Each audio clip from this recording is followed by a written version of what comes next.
നമസ്കാരം.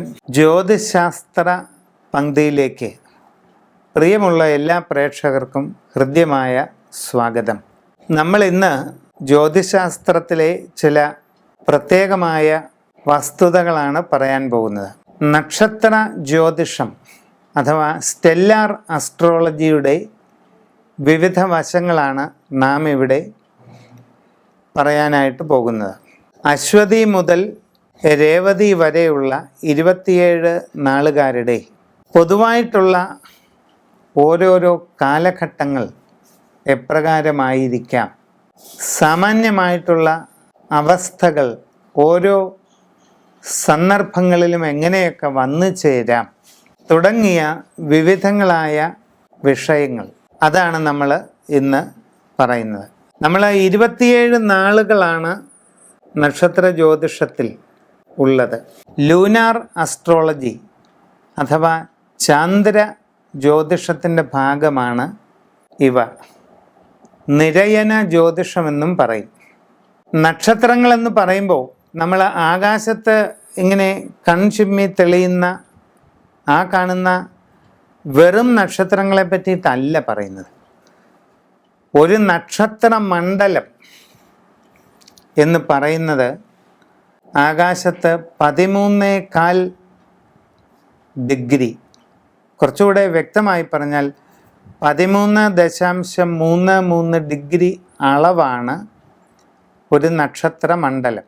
ഭൂമിക്ക് ചുറ്റുമുള്ള അന്തരീക്ഷ മണ്ഡലത്തെ ഒരു പരിപൂർണ വൃത്തമായി പരിഗണിച്ചാൽ ആ വൃത്തത്തിൻ്റെ ഗണിതപരമായ അളവ് 360 ഡിഗ്രിയാണ്. അങ്ങനെയുള്ള വൃത്താകൃതിയിലുള്ള അന്തരീക്ഷ മണ്ഡലത്തിൽ 30 ഡിഗ്രി വരുന്ന ഒരു ദൂരപരിധി, അതിനെയാണ് ഒരു രാശി അഥവാ ഒരു രാശി മണ്ഡലം എന്ന് പറയുന്നത്. അങ്ങനെ 12 രാശികൾ, 30 ഡിഗ്രി അളവ് വീതമുള്ള 12 രാശികൾ ചേരുമ്പോൾ ഒരു രാശിചക്രം, വൃത്താകൃതിയിലുള്ള ഒരു രാശിചക്രം പൂർത്തിയാകും. ഇത് കൂടാതെ 360 ഡിഗ്രി അളവുള്ള രാശി വൃത്തത്തെ 27 ചെറിയ ഭാഗങ്ങളായിട്ട് വിഭജിച്ചാൽ ആ ഓരോ ഭാഗവും 13.33 അളവുള്ള ഒരു മേഖലയായിട്ട് വരും. ആ ഒരു മേഖലയാണ് ഒരു നക്ഷത്ര മണ്ഡലം. ആ ഒരു മേഖലയിൽ കാണപ്പെടുന്ന കോൺസ്റ്റലേഷൻസ്, താരാപഥങ്ങളുടെ വ്യൂഹം, അവയെ അടിസ്ഥാനമാക്കി അതിന് പേരുകൾ നൽകിയിരിക്കുകയാണ്. അപ്പോൾ ഭൂമിക്ക് ചുറ്റുമുള്ള വൃത്താകാരമായ മണ്ഡലത്തിൽ 13.33 ഡിഗ്രി അളവ് വരുന്ന ഒരു മേഖലയാണ് ഒരു നക്ഷത്ര മണ്ഡലം.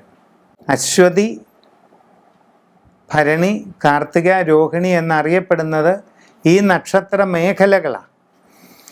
ഈ ഒരു നക്ഷത്ര മേഖലയിലൂടെ ചന്ദ്രൻ കടന്നു പോകാൻ എടുക്കുന്ന ഒരു കാലയളവാണ് ഒരു നാൾ.